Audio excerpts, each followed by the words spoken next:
But it's great to see everybody from afar. I'm Justin Mendoza, Executive Director for UAM North America. And for those of you who are students right now in at UNC, I was once in your seat, sitting in a room at a UAM event, hearing from distinguished speakers and friends and allies in the movement for access to life-saving medicines and the products of our research, and dreaming about what I could do next. And the beautiful thing about this work and about the chapter that you're at UNC is that you are in the heart of research in the entire world. When you think about what does the future look like for biomedical research and development, for the future of medicine as a whole, you are in one of the most innovative places in the entire world, which is a really excellent thing. I was at Central Michigan University in the middle of a cornfield, which I loved, but still, even from that perspective and the connections that you can build in this room, you can be involved in a life-changing and movement defining organization with UAM. So I'm happy that you're here. I'm happy that you're with folks here. A brief introduction to UAM and to Access to Medicines Week. We were founded in 2001, and Pranav could tell you the story a million times over. But we were founded by students at Yale Law who heard from Doctors Without Borders about issues facing patients in South Africa. HIV and AIDS were starting to kind of, well, not starting to, had been raging throughout the sub-Saharan Africa continent and really causing devastation for millions of people. And also around the world, of course, causing devastation. But in South Africa at the time, it was $10,000 per patient per year to treat HIV/AIDS using a medicine that had been actually invented in the 1980s and held on patent for 20 years. That drug included a product that was invented on Yale's campus, something called Stavudine. And Stavudine was life-changing. This was a medicine that could turn a death sentence with HIV into a manageable chronic disease if taken properly and with proper nutrition and yada, yada, yada. Of course, talk to a doctor about all those things. But at $10,000 per patient per year, it was too costly for most people, even in the US at the time, to afford, let alone in low and middle income countries. And Doctors Without Borders was struggling to respond to the AIDS crisis with that treatment on the ground. And what was discovered was that Yale held the patent on that key drug, Stavudine. And the university researchers who invented the drug had intended to try to treat AIDS. They had intended to try to solve a major health concern with this wonderful product, with this effective medicine that they put out and created. Researchers had toiled for years, thought through this, and built it. And the lead inventor, the PI who was working on the project that developed Stavudine, actually wrote in the New York Times that when we invented this drug, it was not intended to make shareholders more profit. It was intended to actually help patients around the world. From that momentum, UAM was birthed because that researcher, Amy Kapczynski, who was a student at the time at Yale Law, and a number of other students in that community came together, spoke to the university, and pushed for a change. And the university changed how it dealt with the intellectual property, the patent on that product, and made sure that a generic could be created halfway around the world. And that generic sold for just $1 per day for patients and completely revolutionized how the world handled HIV. That legacy is what our organization was founded on. This idea that students and researchers on campus can be a part of the major changes we need in society to solve the biggest global health issues that there are. And now, as you gather this year and talk about and hear from researchers on your own campus and talk about what we need to fight for today, we're in another crisis. Of course, the global health access and affordability crisis continues, but we also have a crisis around innovation. For the first time in really recordable memory, we have a US government that is very hesitant to continue to fund innovative research, that has gone after research products and research projects rather that have words that they don't like, that has silenced researchers at the NIH and at universities across the country, and has even taken the time to target universities' intellectual property based on whether or not they agree politically with the direction of the university. This is a scary time for our researchers and for folks who aim to change the world, like everyone in this room. And that's why it is critical to hear from those experts, to hear from the folks who have been on the bench doing science, from folks who are really thinking about the next phase of what we need to solve some of society's biggest problems through science, and to really start to galvanize and build our movement so that we can fight for the future of scientific funding, the future of research as it is currently, and for a future where scientific research and its results are not locked up behind patents and trade secrets and other pieces that stop people from being able to advance and build a more equitable and just society. So, although these are tough times, it is really exciting to see folks come together to start talking about these issues, to have dialogue, to inspire, hopefully, the next generation of researchers who will lead us to cures for cancer and diabetes and so many other things that we don't yet see real cures for. And to bring us a little bit closer to a world where everyone has an equitable chance at a long and healthy life. Awesome to see you all gathered today. I'm excited that we're able to live stream this out as a part of Access to Medicines Week, with Access to Medicines Week theme being to save our science. We have to fight together as a part of our global movement to save scientific research, to make sure that researchers' voices are heard, and to make sure that we have a future where biomedical innovation continues to work to solve the world's problems, and importantly, that that innovation is accessible and affordable for all. Thanks for letting me speak for a couple minutes, and I'll hand it back over to you all at UNC. Thank you so much, Justin. First off, can everyone at UNC give him a big round of applause? Thank you all. And we'll go ahead and start talking about the researchers here, who you guys are all, I'm sure, excited to see. We have two researchers that were gracious enough to accept to be part of this event. We have Dr. Paul Maddox. He's a cancer and cell biology researcher. He is an associate professor and William Burwell Harrison Scholar, and his lab uses a variety of techniques, including developmental biology and quantitative image analysis, to further the study of cell division. Along with Dr. Paul Maddox, we have Dr. Ronald Swanstrom. He is the director of UNC. He's the director at the UNC Center for AIDS Research. He is a Charles P. Postel Jr. Distinguished Professor of Biochemistry, and his research focuses on using genetic diversity to study important biological questions regarding HIV/AIDS. So with that, I'll allow the both of them to talk a little bit more about themselves, speak on their research, and talk about the impact of the funding cuts on their crucial biomedical research. So we'll go ahead and get started. Dr. Paul Maddox, do you want to? Good to see you. Go ahead. Oh, okay. So it'll be like, I can just swap around. Go ahead. Yes. Thanks for inviting me. And sorry I was a little late. Had small, not emergency, but divergence in our normal family routine. And as a father of teenagers, there are lots of dynamics going on. So speaking of dynamics, funding in research is a dynamic thing. And one used to think of federal funding as rock solid, something that you can rely on, that is not going to go away. And earlier this spring, I had three grants totaling about $3.5 million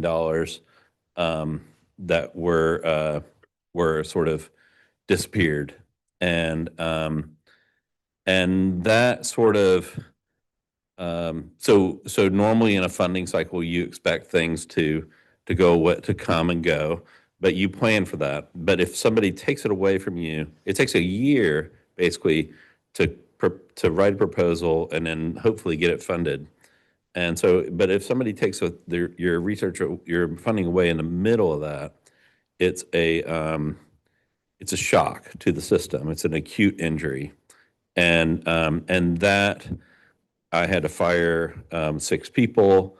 My grad students had to start teaching instead of being paid on our research associate funds, and it just sort of it is a gut punch to your program, and so once you stop a program like that, it's you lose the sort of internal knowledge which is sort of built over years, and so when those people are gone, you can't just sort of flip the switch and turn it right back on, right? It's not like a water valve.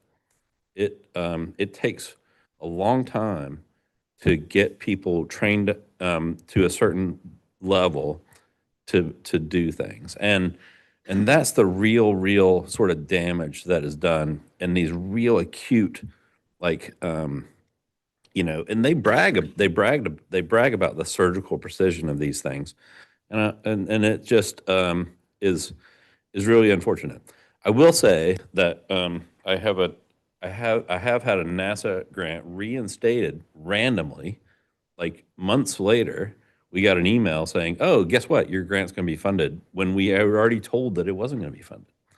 And that sort of uncertainty just kills a research program and is unacceptable. And I'll say one more thing, Ron, before I hand it over, is since World War II, our society has chosen to subsidize scientific study and innovation.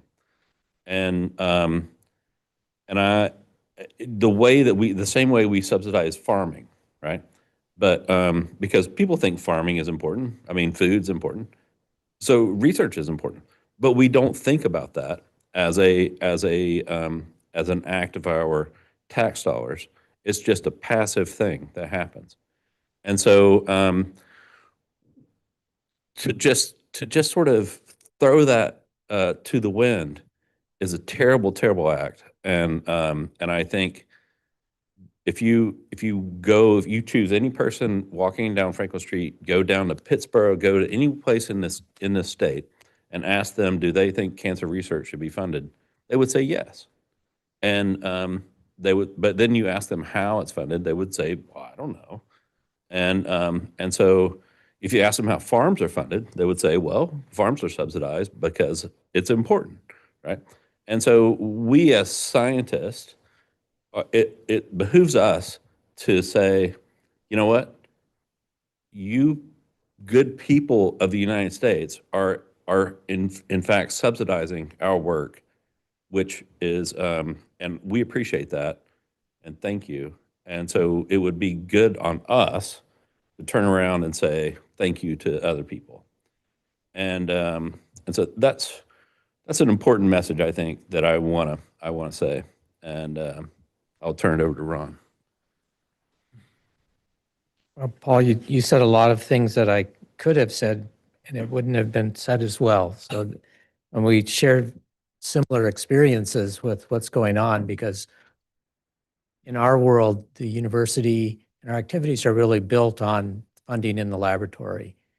The laboratory creates an environment that affects all of you too. The people who teach you, many of them in the sciences are active researchers, and that's a very different environment than you'd get someplace else. And you have the opportunity to do research in really high quality labs doing cutting edge science as undergraduates even. So those are all things that directly affect the university. My own story, I came here a long time ago and have had a research lab the whole time. And I'm embarrassed when I tell people how much I teach. You tell someone you're a university professor and that they ask, well, what do you teach? And it's like, I teach graduate students in the lab how to do experiments. It's not predicated on doing teaching in the classroom. It's predicated on creating an environment where discovery goes on. And it's really a privilege for us to be in that situation. And Paul's absolutely right. this happens because of the generosity of the US taxpayers. They may not always be aware of what they're doing, but they translate that through their leadership. And so when there's been a dramatic change in the leadership that we've seen, it's going to take a while to sort of re-equilibrate an understanding of what's going on with the people who actually fund the research. And we're always being told, well, you got to talk more, let people know what's going on. And let me challenge you to do that too. And it sounds like your whole organization is committed to that. But we do have to look for opportunities to talk to people about science, what it means pushing healthcare forward, what's the future of healthcare, what's the next discovery that we need to have that's going to come out of research environment. But also, it also makes these universities so much better. And it's really kind of a byproduct, but it's a really important byproduct. If UNC lost half of its funding, this place would be very, very different, and it would not in a good way. So my own story. So, yeah, I saw being older, I have to think about how long can I do, and I can't do it any longer than I have funding. Labs run on funding. And so I tell people I have a 6-month plan, a 3-year plan, and a 5-year plan, and I don't know which it's going to be. My own case, I have a grant that had foreign collaborators on it. That was took us 2 years to get the grant funded with foreign collaborators in South Africa and the Netherlands. They were full partners with me. And the grant started in January. And end of March, Trump signs a thing that says we can't have foreign subcontracts on grants, period. Well, that's how you put more than one institution on a grant, is you have a subcontract. So the way it's been done forever. So suddenly those are all going to be canceled. They're going to be canceled when the year is up for that grant before the next one stops. They just cancel the grant. So the only thing I could do was, tell my foreign collaborators who had worked with me to get the grant, it was as much their grant as mine, I had to fire them. I had to say the only way this grant continues is if I drop you and say I'm going to do all the work in the US. And so that grant has an unknown fate. It was about to be decided. The grant first year ended on October 31st. Well, let's see, what was the government doing on October 31st? They were out, right? So just as the fate of this grant was going to be decided, the government shut down. So I still don't know. I could find out any day, but that's a $650,000 grant to fund my lab. There's another grant that's sitting up there that got a wonderful priority score, 9th percentile. And it used to be that percentile is sort of where grants get ranked against each other. It's not quite the same as the 10th percent, but something like that. And if you got a score below that, you were going to get funded. Above that, NIH might take an interest in your grant and fund it. So we got this 9th percentile. It was great. But now there's total chaos about the budget, right? So we're going to we have a continuing resolution that's going to go from what, October 31st to January 31st? How is an institute that's funding a grant for 5 years going to plan which grants to fund? It could be in a shutdown on February 1st again, and the institutes have no information about what the budget is for this year, let alone planning for next year where they might start funding grants. There's this other really insidious thing that's happening. It's called forward funding, where they've just decided they're going to pay the entire grant in the first year. Okay. Well, that takes the 10th percentile grant and takes it down to the 2 percentile, because they're going to fund 1/5 as many grants, but put all the money in the bank for that year. So the analogy I use is we're like the biomedical army, right? We're out there working every day. We get paid, we go buy food. Everything is similar to an army. Well, what if you told your army, 20% of you come back and we'll give you 5 years worth of rations. The rest of you come back in a year and we'll give another 25% of you 5 years worth of rations. And the remaining 60% of you come back the next year and we'll give 20%. So it doesn't work, right? If they switch over to this forward funding, which is a legitimate way to fund things, it's just we're in the wrong system to do that. We fund grants on a yearly basis now. And if they switch over, it's, I was talking about what's happened to his lab in the last few months. Imagine having to carry a lab for a year or 2 years or 3 years till you finally re-equilibrate the system to have equivalent amounts of funding in each lab. So that is something that the institutes are supposed to implement.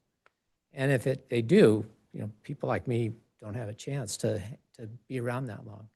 So that's my own. So let's see, we had a $2 million grant per year that had a bunch of subcontracts, including foreign ones, that came this close to getting funded, and then they had to start moving money around under the new administration, and it got cut. And then there was a grant that's been funded for 10 years with collaborators in South Africa. So I'm an HIV researcher, and it's been a real wonderful part of my research experience to have foreign collaborators. It's just so enriching, and you get to see the world through their eyes. So we have another grant that we don't know how to reapply for it because we don't know what the process is going to be for including foreign collaborators. It's supposed to be a new process that was supposed to be described in January, nowhere in sight. Maybe will be described or it's supposed to be in September, nowhere in sight, maybe in January. Maybe we can apply in May, but this program is dead in the water and we'll have to revive it. So far, I've only been spending some money I probably shouldn't be spending, been able to keep my lab going. It sort of anticipated, the lab has shrunk some over the last few years, but I just told my first person that the position was going to be terminated. We've been trying to, we would like to recruit graduate students, but haven't been able to say, yes, I know where the money's coming from for the next 5 years for this graduate student. So it's really slowed things down. The reality is you don't start anything new. The activity that you're doing is trying to wrap up things, but you don't have the runway to start something new and know that you're going to be able to push it through. Did that cover enough? Yeah, of course. I wish we were talking just about HIV. I'd feel more comfortable about that. I was excited when you're Justin, I think, was talking about his experience with HIV. I think, oh, this is great. I can talk about this. Of course, we will navigate to some questions on DEI and HIV during the course of this roundtable. And I kind of wanted to steer the conversation. I think both of you guys have provided a lot of insight into the impacts of the funding cuts on your research labs, on hiring graduate students, just how confusing the process has been with the federal government. So if we can talk a little bit about how UNC as an institution, as a university, supported or failed to help you during these cuts, whether that be with reinstating or finding alternative sources. What did the university do to help, and what could the university do in the future to differently help you guys and aid you in the process of getting the funding back for crucial biomedical research?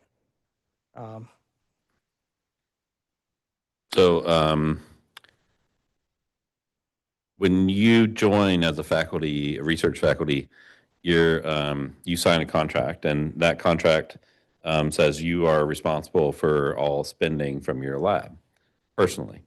And so, you say, okay, fine. But you don't really understand what the impact of that could be. And so if you develop a debt in your lab, which I did, then the university says, okay, well, somebody's got to pay that debt. And that can be a very frightening moment. And because I didn't really want to fire people, it was unsure to me if I was going to get the grants. And so there was a 3-month period where I was paying people that I didn't actually have funding for them. And so the university covered that funding, thankfully, because they're hardworking people. And that's a really terrible position to be in, right? Where I feel responsible for these people. I hired them. I told them they would have a job, and all of a sudden I can't pay them. And I feel for you, Ron, to have to terminate somebody. it's a terrible, terrible thing to do because you love these people. I mean, they're part of your life and part of your lab, and so it's really hard. And the university was at first, it was like, okay, well, here's the rule, and which scared the what out of me. And then and I was like, oh my God, I'm gonna have to get a second mortgage or something. And then then the university was like, okay, well, let's figure out how we work through this. And it was very helpful and logical, and I felt very supported by the university in the end. At the first, I didn't. I was really, really frightened, but I mean, now it's like a human response. Scientists are mostly human. Um, there's some robotics and us that we can't really talk about, right, Ron? Um, so the I think the university's done a good job. I think, what do you do, right? I mean, how do you deal with this situation? Think about Northwest. I have a friend at Northwestern who Northwestern has all their grants cut. They don't have any funding right now, and so he's like, I don't know if I can. I don't know what's going to happen, right? And so you're talking about nearly $1 billion in research funding. That's a ton of money. And who who covers that, right? These are lives at stake. This isn't some game of like, oh, that has green energy in it, so we're going to cut it. You know, um, this is people's, like, how can you feed your kids kind of crap. So this is not some kind of joke that should be like, yeah, look at this money we're saving. It's a serious business.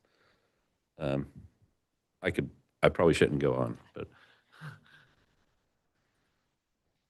So in the School of Medicine, the dean's office created some, call it bridge funding. So if you go to them and tell them, I think I'm going to get funded, here's what my last score was, I need to bridge this person, they're important sort of human capital in my research endeavor, I want to get some money from the dean's office. They will provide some money.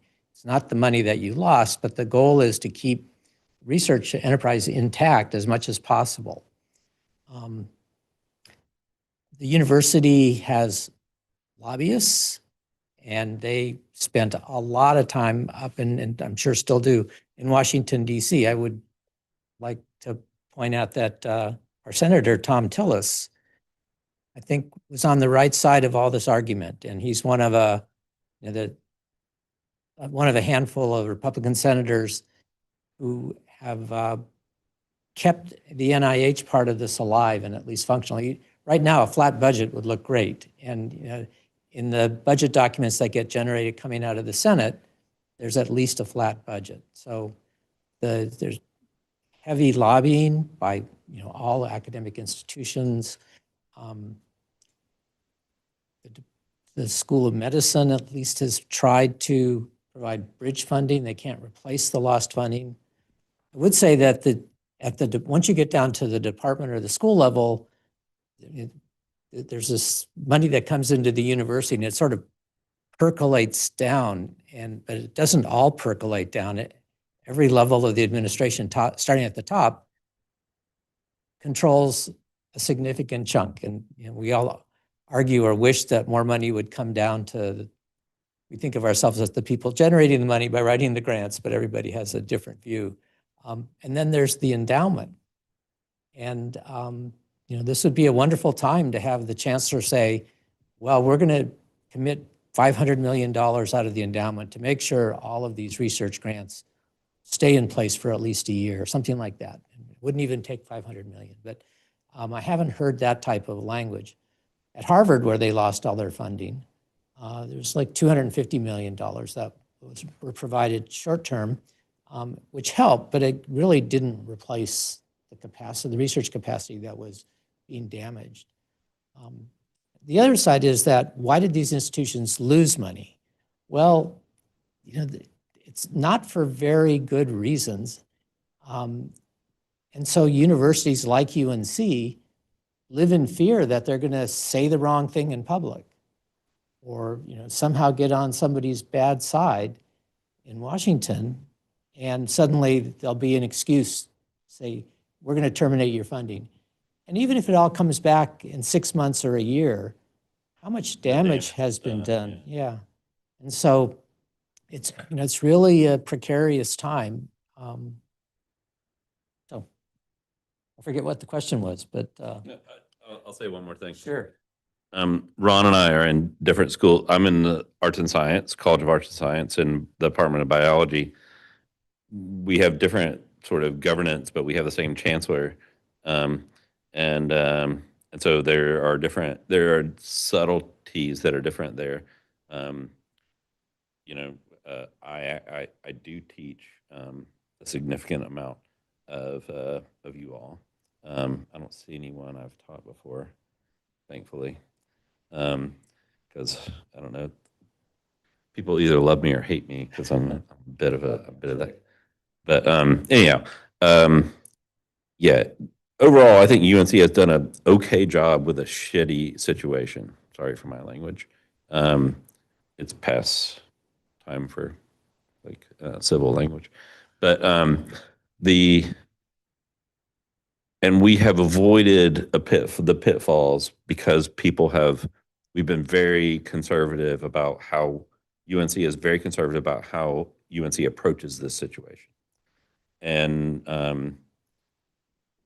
keep your head down basically is the language. And I mean, we're like Carolina Blue. We're very happy and pleasant, right? What do you want to do with us? Definitely. Thank you for your insights on UNC and their support during this time. I think it was definitely helpful to see how the university has helped you guys navigate these crucial changes. In your view, how do you see these funding cuts affect biomedical innovation and public health as a whole in the future? And what are the long-term consequences on your research and maybe other research that could result in consequences for public health as a whole?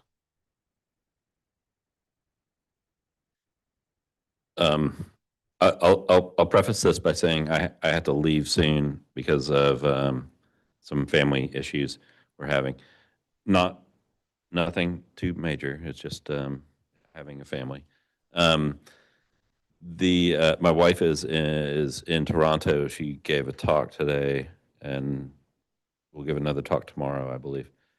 She's an excellent scientist, also in Department of Biology.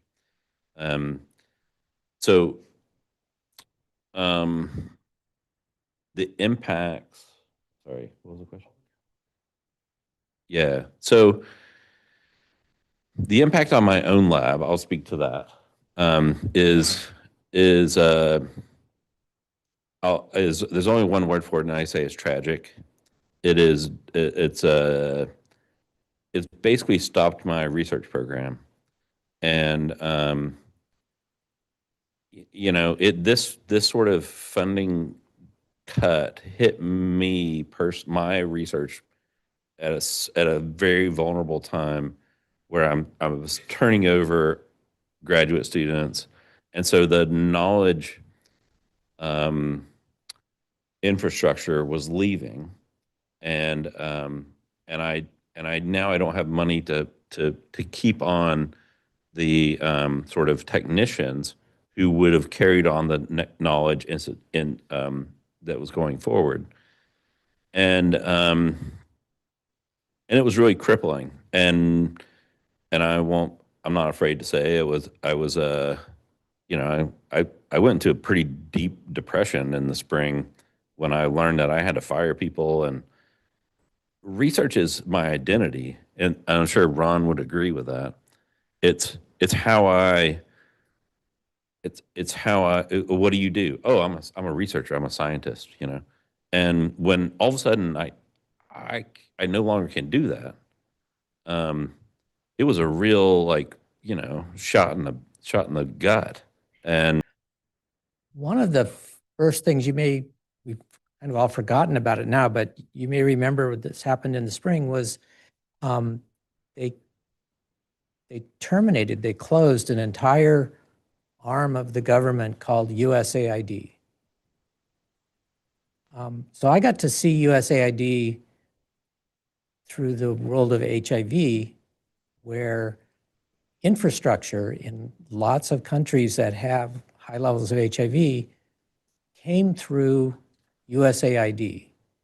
It also came through research efforts that would have clinical support infrastructure. And those are basically all gone.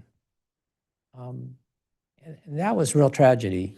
Plus once you have a large international agency like that, you either have federal workers, which they don't like to hire too many federal employees, or you have contractors. So there's a really large industry of mostly non-for-profit contractors who would have USAID contracts to provide the services and provide the infrastructure. It's a really significant part of our foreign aid. And there's this wonderful term that I had no idea about, but you learn, unfortunately, under the wrong circumstances. But it's a term called soft power. So rather than having tanks and airplanes and rockets and ships, you provide yourself as a leader with the soft power of compassion. It's gone. And those nonprofits, part of our Center for AIDS Research, we had as a partner an organization called Family Health International, which actually grew out of UNC a long, long time ago. And I actually don't even know if, I assume they might still be going, but in the end, we had to drop them as a partner in our CFAR because they just couldn't function anymore. They had to fire all the people that we were interested in being part of our center, which was the young investigators developing their programs. And it just didn't make any sense to say, oh yeah, they're our partner, but they can't do anything. So, and I'm sure that Family Health International is just one of many stories for nonprofit organizations that were linked to the work that USAID did. And you hear these rationalizations, but when you actually see them in action, they don't really make a lot of sense. So, for example, this is getting a little off topic, but it shows you how you have to really carefully listen to the words versus the deeds. So there was this move, we're going to get rid of waste and fraud in the government. And this Doge group goes in. They weren't looking for waste and fraud. They were just looking for people they could fire because of their job status. So anyone on probation, no one asked, tell us who your best 90% of your best employees are, and we'll help you get rid of the 10% that are the worst. Nothing like that happened. That was never even a hint of the discussion. They just wanted to shrink the federal workforce, and they just found the people who were in vulnerable positions that could be fired. And so you hear waste and fraud, it's just an excuse for cutting the size of the government any which way. Waste and fraud was used as an excuse to cut Medicaid.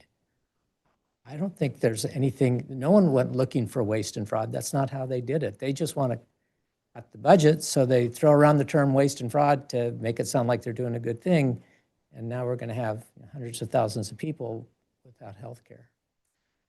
So at one level, the effects on public health internationally are especially large. And I think you have to listen carefully to what the words are that people use and what they actually do, and decide for yourself what the real motive is. At the sort of the personal level, I would like to think that we work on things that are important. And if we don't work on them, we'll be lucky if someone else does. One of the things we're working on is we're able to tell how long someone has been infected with HIV when they get diagnosed. You can't use diagnosis as an indication of, say, HIV incidence, how often people are getting infected, because you don't know the difference between when they were diagnosed and when they got infected. But we can tell. And so we would like to use that. If you roll out prevention methods, you would hope to see fewer people with recent infections. You might still see people who have kind of been out of the testing realm, and so they don't get tested or they don't find out about their infection until they've been infected for a while.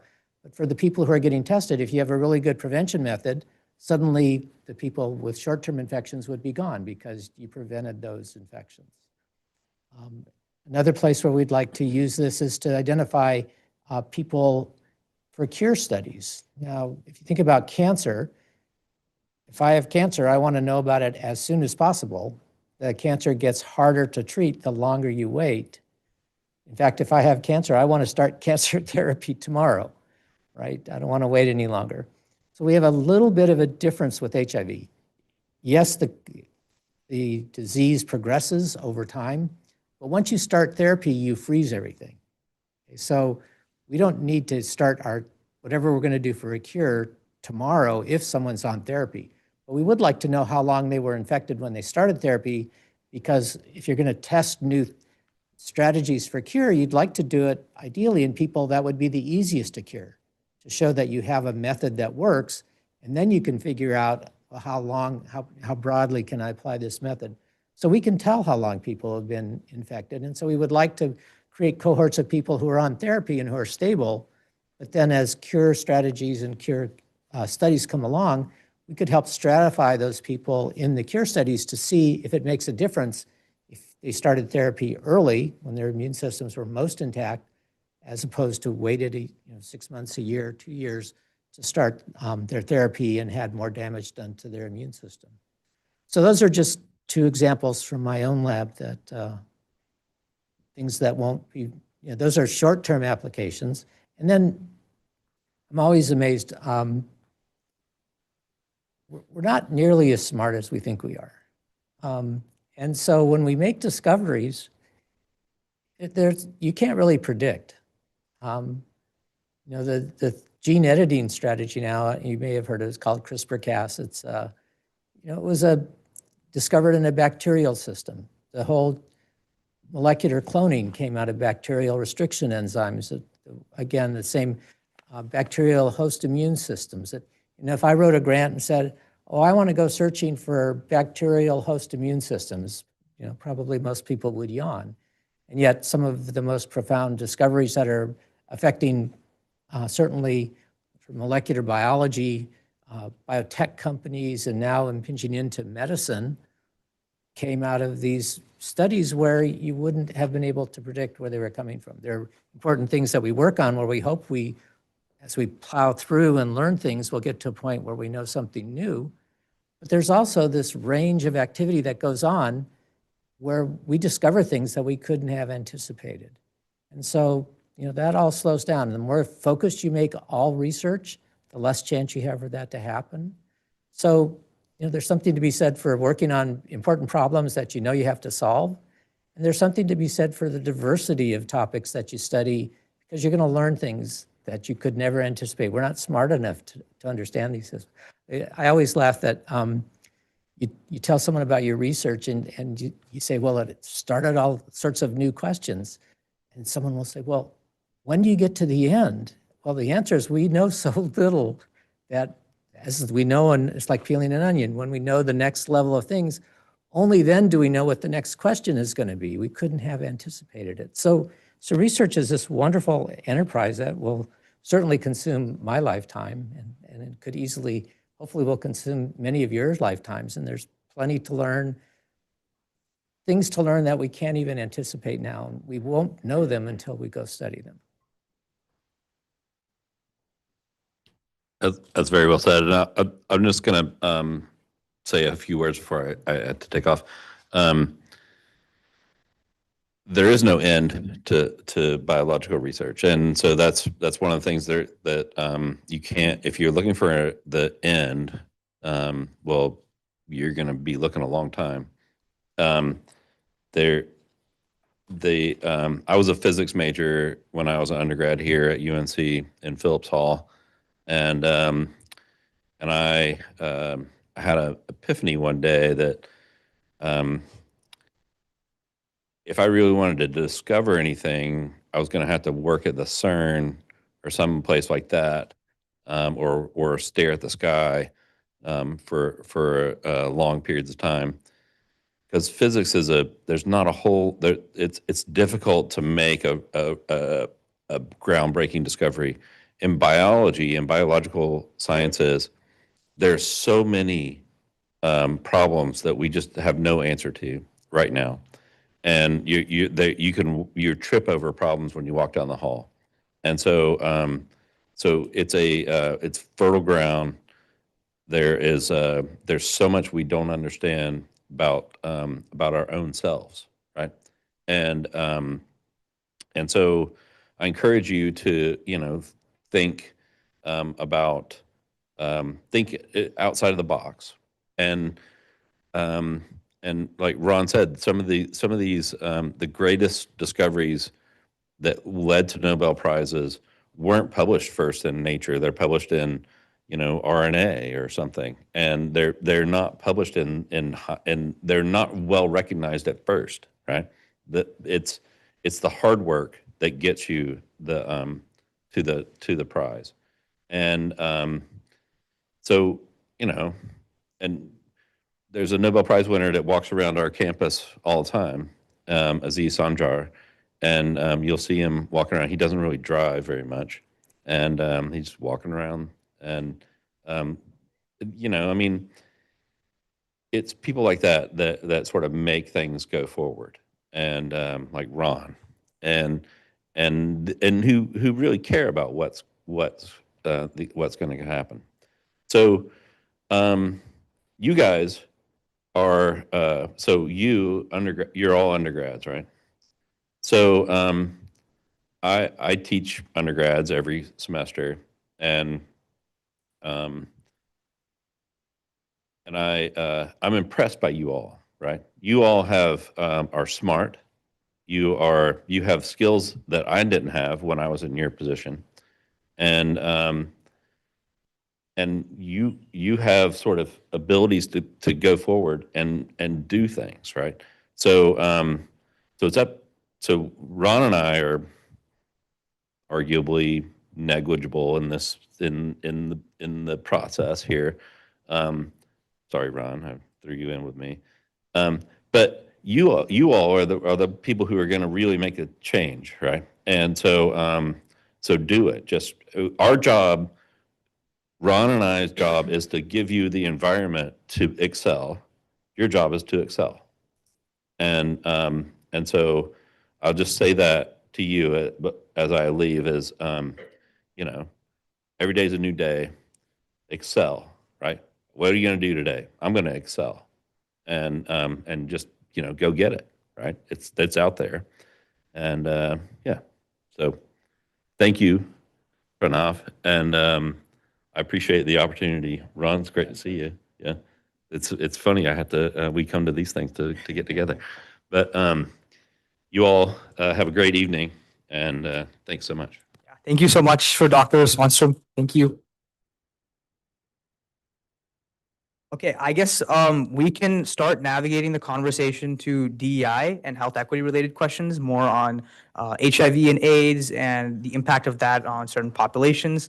So, Dr. Swanstrom, since your research primarily delves into identifying populations with HIV, how has the disruption affected your ability to include LGBTQ plus populations or other key underrepresented demographics or other populations in research, especially with projects, especially amidst the funding cuts that have happened? And what are the consequences here for health equity? So I have to answer this question a little bit through the lens of being a co-director of the Center for AIDS Research and also the lens of my colleagues. That it's pretty easy to demonstrate health inequity, right? Just have to open your eyes. You can take our worst biostatistician student over in the Gillian School of Public Health, and they could find health inequity in the United States. But now we're in a situation where we can't talk about it that way. If you want to improve the health of people in the United States, there are people who don't have access to health care, are disengaged from the healthcare system. And understanding how to improve their health would have the biggest effect on health in the United States. There are statistics about how healthcare, health quality, health outcomes in the United States are among the worst in the developed countries. And we know how to fix that. Well, at least we know where to go to fix it. We just need to know the tools of how to fix it, how to reach people who are not engaged in healthcare, how to provide the resources for people to both access and take advantage of healthcare advances that people like me take for granted. So the people who do this type of research still want to do it. And to a certain extent, it likely will get done, but you have to be really careful on how you describe it. So now you can, I think, you can say something like, well, we're going to study this disease and we're going to study it in proportion to the people who are impacted by the disease. Just not a great way to engage communities and people in communities where you want to do this research and make them feel like they're partners. There's another thing that is, to me, is especially troubling. For since the end of World War II, when this decision was made to create a U.S. research enterprise, a biomedical army of researchers that we grow constantly with new young people, we let the scientists, to a large extent, decide what the best science was. Every once in a while, there'd be a president who would jump in and say, oh, no, well, we're going to do this even more. And they would focus on some specific thing. But it wasn't to the detraction of other things. It was more. It was adding to it. Now, there was a decision made in this administration that everything that the executive branch does, which is run the federal bureaucracy, has to align with the administrative priorities. And they are the ones who define the priorities, often in ways that they don't tell us. So now, as I understand it, every grant that NIH says, oh, we want to fund this, goes to the Office of the Secretary of Health and Human Services. And there's a political appointee who's defining what the administration priorities are. And they have yes or no say over what grants get funded. It's not the scientists. Every decision in the government is now under the control, in theory, of a political appointee. And so people, the scientists who might like things, their voice will not be heard in the same way. And when scientists make decisions about good science versus bad science, it's done with a huge amount of expertise. You don't ask me to study anything or to have an opinion about anything other than my pretty narrow area of research. And to think that there's some one person, even if it was 2 or 3, making decisions on research priorities, I can promise you they don't have the expertise that they need to do this based on scientific grounds. And so the research enterprise is now under the control of some process that none of us understands. And based on their track record, they take funding away from universities because they have DEI programs. You can imagine what's going through that office and thumbs up, thumbs down. The other side is that not only is there a person there who's making these decisions based on administrative priorities, and they cannot have, it's impossible for them to have the breadth of the scientific expertise to decide on the best science. They have kind of overtly demonstrated a lack of interest in the best science, and specifically mRNA vaccines, and it's really telling. So there are a couple of people who were working on modified RNAs, mRNA vaccines or RNAs, But if you just put those RNAs in the cell, they induce an inflammatory response because the cell recognizes them as RNAs that aren't supposed to be there. They think they're viral RNAs, and they start an antiviral program that is hard on the cell. They figured out that you could modify these RNAs, chemically modify them with some naturally occurring modifications, and that would blunt that pathway that would start unwanted side effects being seen as foreign RNAs. And that was the basis for mRNA vaccines. There can be a new agent that gets discovered. We can sequence things really fast. You can get a clinical sample from a person, sequence it in less than a week, and then type in the sequence that you want, synthesize that sequence, and be making a vaccine within a month. And it's a chemical vaccine, which means you don't have all these biological processes that you would normally worry about when you make the flu vaccine. What's it contaminated with? It's inactivated particles. It's a chemical product. And so in theory, the process of validating that it's ready to go, ready to put into people, could be very, very much shorter. The efficacy for mRNA vaccines was demonstrated for SARS-CoV-2. And the people who developed the technology got the Nobel Prize. The whole mRNA vaccine for SARS-CoV-2 was developed under Operation Warp Speed during the first Trump administration, and Trump would brag about it. Now we have a Secretary of Health and Human Services who says we're not interested in mRNA vaccines. It's a question of whether or not they will fund grants with mRNA vaccines, which, I don't know if it's the most important advance in vaccines in the last 200 years, or certainly it's one of the 5 biggest advances in vaccine technology in the whole time we've understood vaccines since 1795. We saw an effect with cowpox protecting from smallpox, but didn't really understand it. So it's a big deal, and they canceled a $500 million preparedness grant for mRNA vaccines at BARDA and gave the buddy of the Secretary of Health and Human Services $500 million to study protein-based vaccines, which makes no sense. So they're not interested in the best science. They're interested in science that they,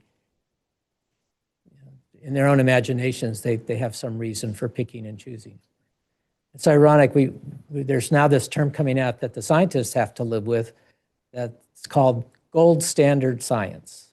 So this is going to be their contribution to American science. They're going to hold us responsible to something called gold standard of science. As if we didn't know how to do science, they're going to tell us what's a better way to do science. These are the same people that then go around and talk about supplements, the most unregulated health products that we have in this country. And they're going to talk about supplements left and right. There is zero gold standard science in supplements as a whole industry.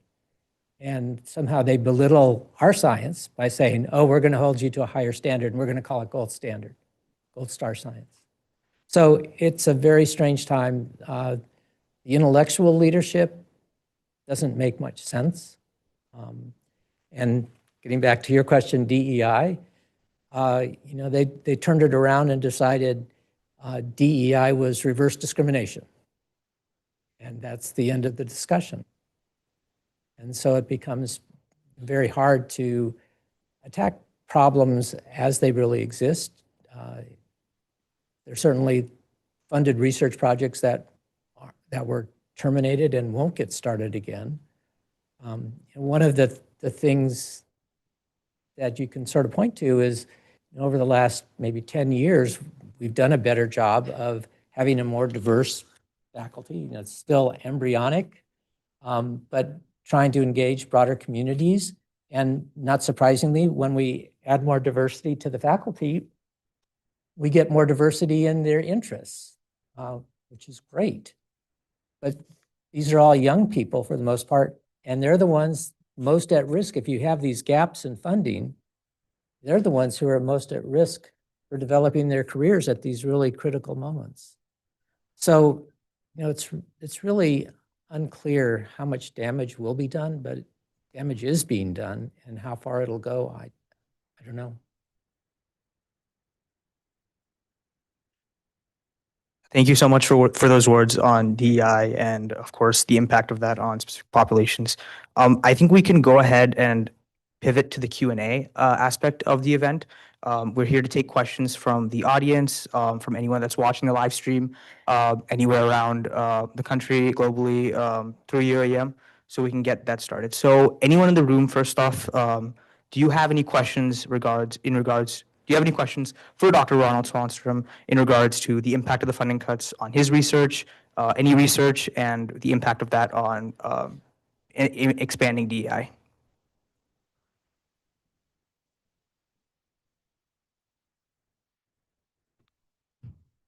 Yeah.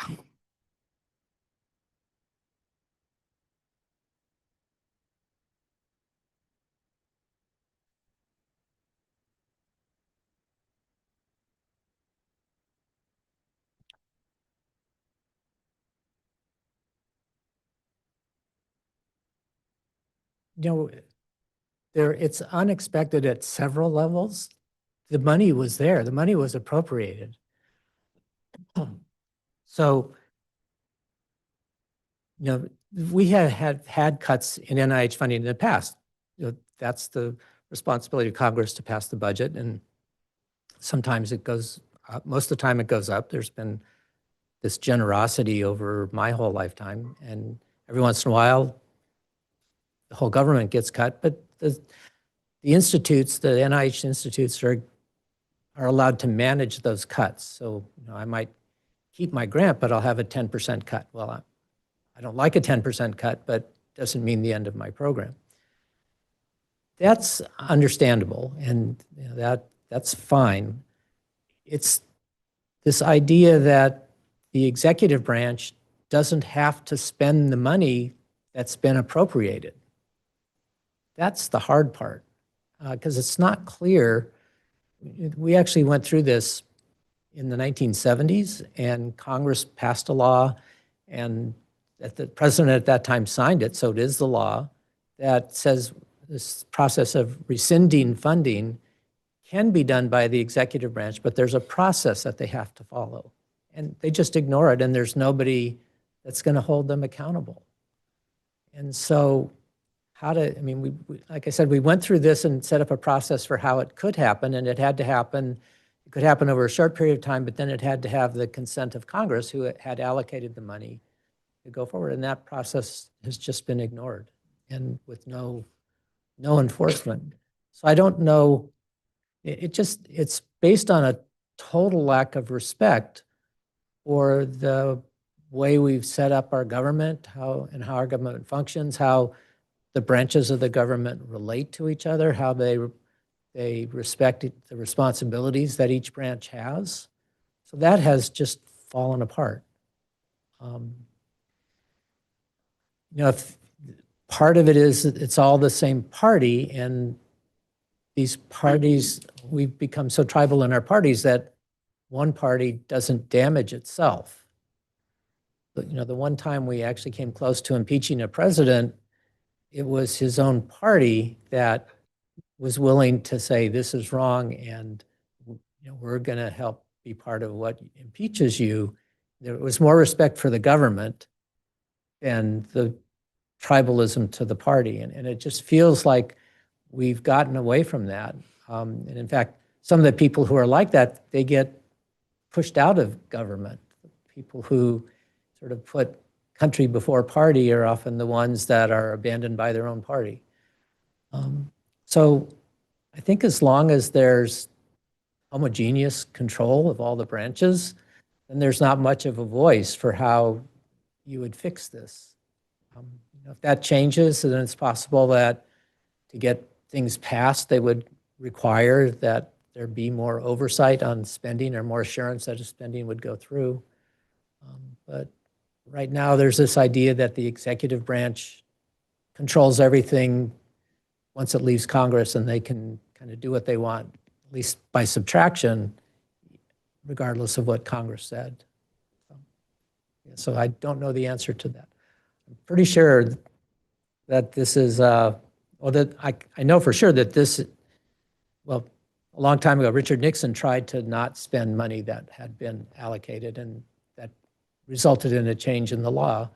So this is the second time it's happened, but it doesn't seem like it's going to have a short-term resolution. Hopefully there is a resolution. Oh, this is where I can tell my joke and see if you guys get it. There is a resolution. But it might not happen in your lifetime, and maybe not even in my lifetime. So there was a joke in there from a movie from a long time ago. But it'll happen maybe in your lifetime. There'll be some other way that we regain that relationship between the branches of government about who has responsibility for deciding where money gets spent, and then it's the responsibility of the executive branch to spend the money as guided by Congress, which is not what's happening now.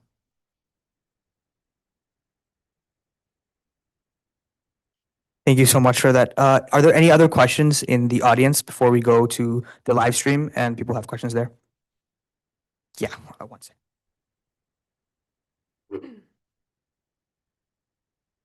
You've spoken a little bit about the way that you've had, or many professionals working in biomedical research have had to change the language that they use when they are speaking about underrepresented communities in medication. I mean, we've seen this with the university changing one of our focus capacities from power difference and inequality to power in society, as well as the government pulling documents from the Library of Congress about founding fathers and presidents and their ownership over slaves. How do you see the evolving ways in which we see language under this administration affecting the people's trust in scientific research, the government, and people like you? And also, how does that affect your day-to-day work?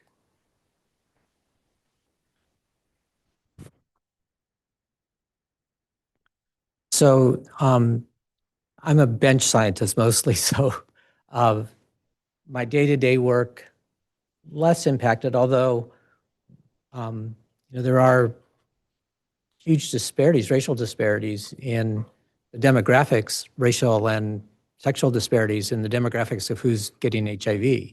And so we want to work with those communities.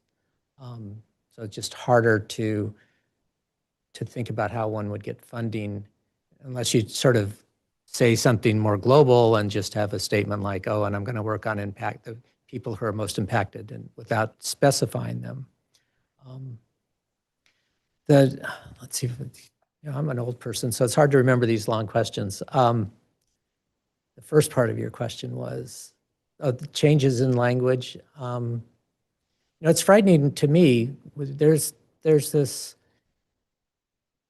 wonderful concept of academic freedom, where ideally we're hired as faculty because we can think, and we think through problems and share that with you, and hopefully teach you how to think. And so when we're suddenly viewed as a political institution that needs to be controlled, that's frightening to me as to what it means to be an academic institution.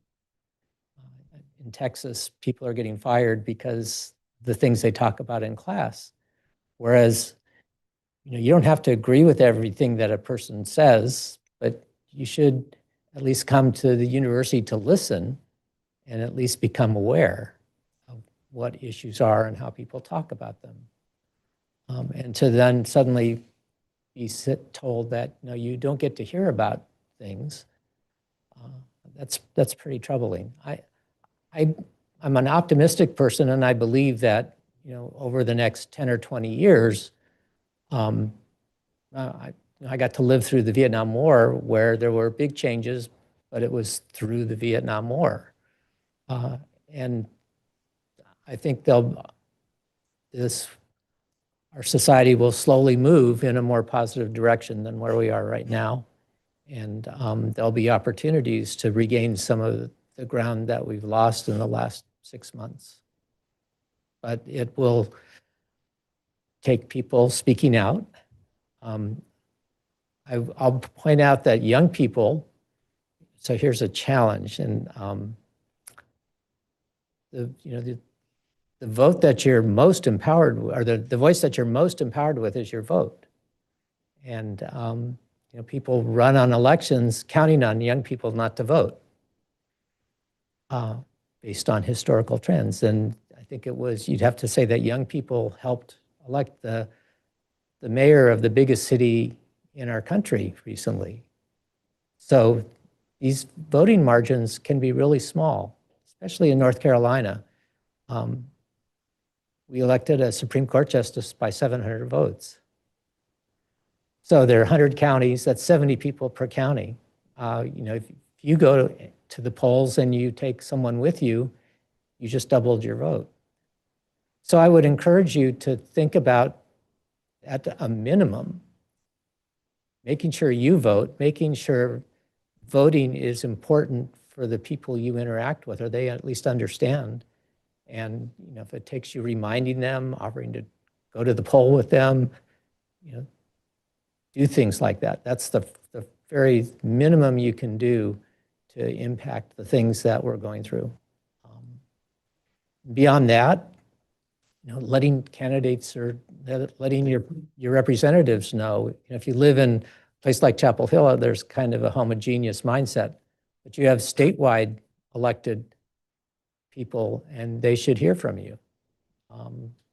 They have a responsibility to at least accept your petitions, and they have websites with emails, and you can call them up, and things like that. And from there, you can get more active, and there will be opportunities in the future to make your voice heard, however you feel.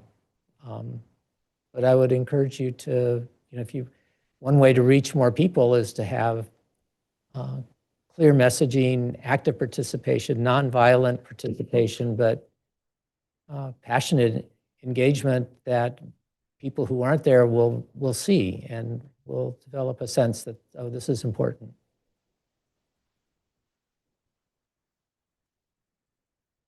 Okay, we will go ahead and go to some questions from the Q&A to the live stream. Yep, just wanted to ask some questions from the people that are viewing this online. So we've got a number of undergrads that are pre-med or interested in going to the healthcare field in the room and online. So from a person who's trying to go into the medical field, there's a sort of environment currently where there's a lot of misinformation going around regarding multiple health topics. And you mentioned the Secretary of Health's role in that. So how have you found that the funding cuts impacting this biomedical research is going to impact how the public views and trusts their researchers and biomedical research coming out? How do you feel that these funding cuts might impact public view on the healthcare system and their confidence in their doctors?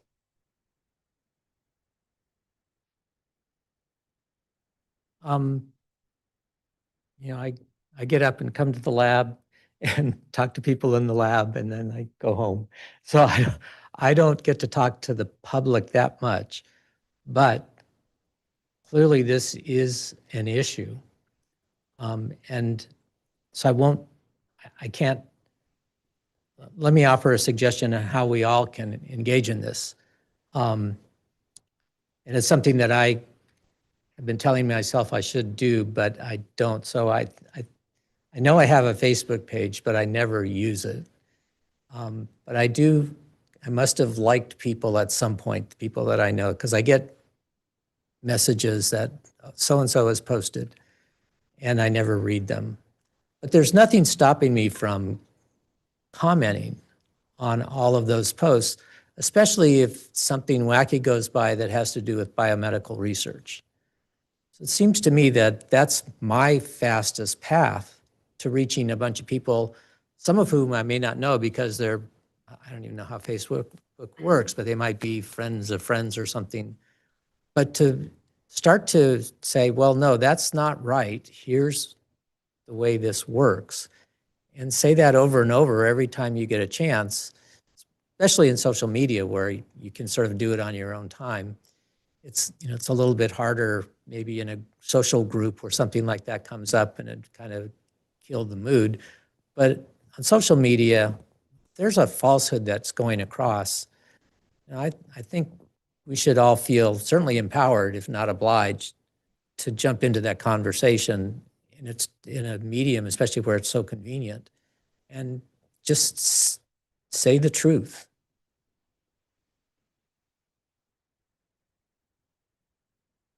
Thank you very much for your insight on that. We've got just a couple more questions coming from the YouTube live stream. So this is from the perspective of a current MD PhD trainee. And they're asking, given how unstable the federal funding has become, do you think this will push more trainees towards industry? And what are some ways that trainees could be more supportive of research and their institutions? I think industry has a finite capacity to absorb people. And so it's not like this endless pool that's going to take everybody who closes their lab and that's actually also what's so discouraging about having people lose their jobs now. It's not like there are a bunch of companies out there ready to hire biomedical researchers, because a lot of the companies, the smaller companies especially, they run on NIH grants too. And so the pinch is felt everywhere. So I just don't see industry as absorbing. I think it's more likely that people might start their own companies if they can find the venture capital to do it. So if you have a good idea, that might look more attractive in the short run than an academic position. I mean, we have, right now, we're sort of hanging on because of the Senate, as I said earlier.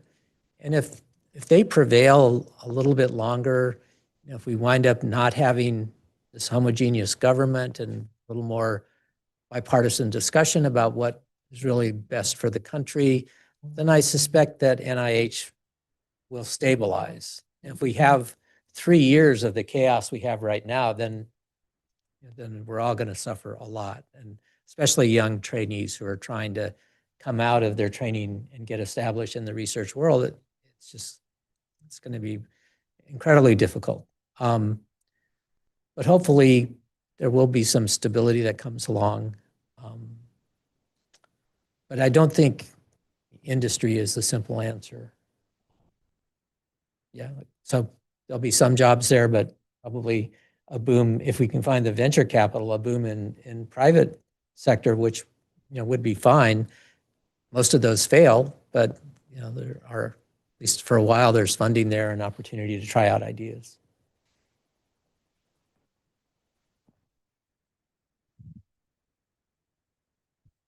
Thank you so much to everyone that asked questions. Is there anyone else that has any questions before we end the event? Oh.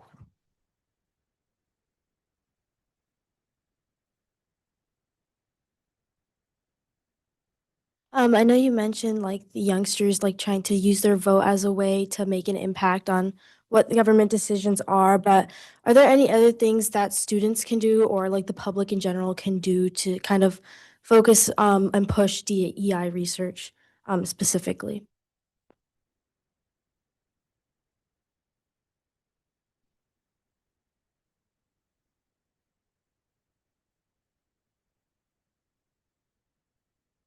I think, well, you write articles in the Daily Tar Heel. There's number one. I think just acknowledging the level of health inequity and how important it is to engage communities. That there's one line where we think about how do you help these communities, and the fact is they don't want someone like me walking in telling them what to do. We need to build leaders there. We need to build expertise in these communities where they can deliver the message and be the most effective people in changing the view of access to healthcare and the quality of healthcare. So, these are issues that will have complex solutions, and a lot of those solutions have to come from those communities, but we need to empower them and provide them with the expertise and the resources to do that. And we can do it in partnerships that's sort of the most that someone else like me could do is to develop a partnership where I can help. But I'm not going to be the person to solve those problems. Those solutions are going to come from people getting trained, getting expertise, while also having the confidence of those communities that this is the path forward.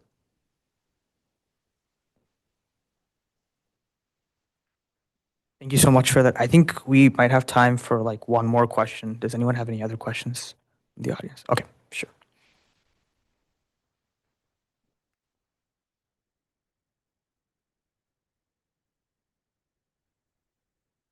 Okay, yeah. So just like piggybacking off of the last question, I wanted to know like how do funding challenges affect like early career researchers who are from marginalized communities or from um like lower sections of society?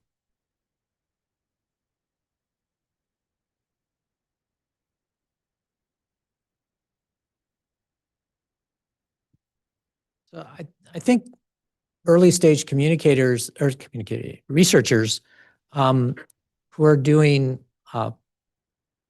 this is not the right word, and I apologize for using this, but just to facilitate us getting through the question, but who are doing non-controversial research.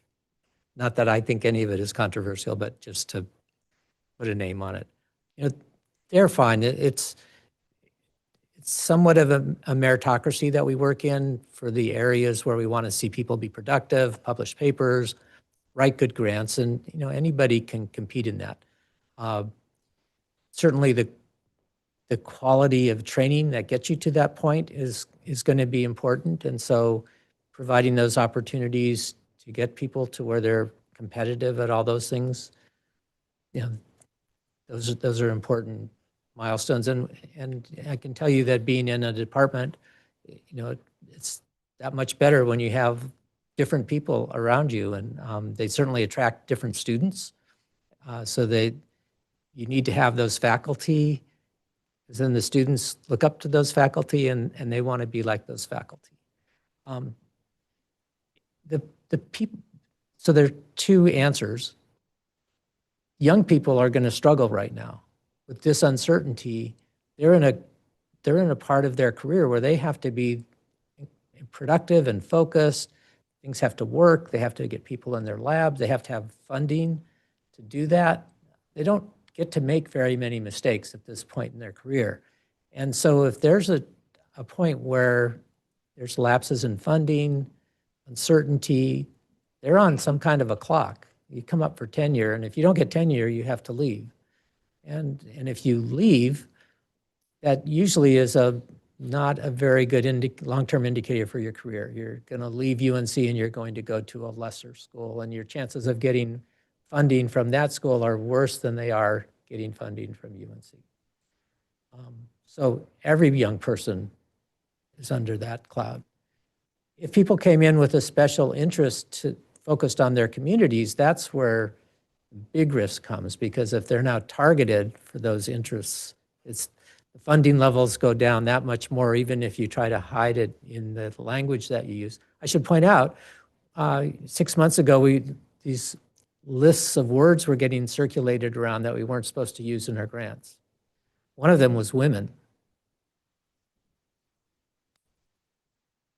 I guess you could write a grant on menopause in men and women, but wouldn't make much sense. But that's how silly this stuff is. Not silly, damaging. And so people who have committed themselves to asking important questions about specific communities and healthcare as it impacts those communities, those are the ones that really hopefully will get help from their colleagues, hopefully will get help. I should point out that the NIH, the people who are at NIH as career employees, this is not what they want to have happen. And so they're frequently trying to figure out ways to protect investigators. And we'll just have to see how much impact that they can have. Of course, that's what's then called the deep state, right? And they worry about getting fired if they run afoul of these administrative priorities. But there are plenty of advocates within NIH that want to see these programs go forward, want to see the health outcomes of the NIH research affect everybody in a positive way.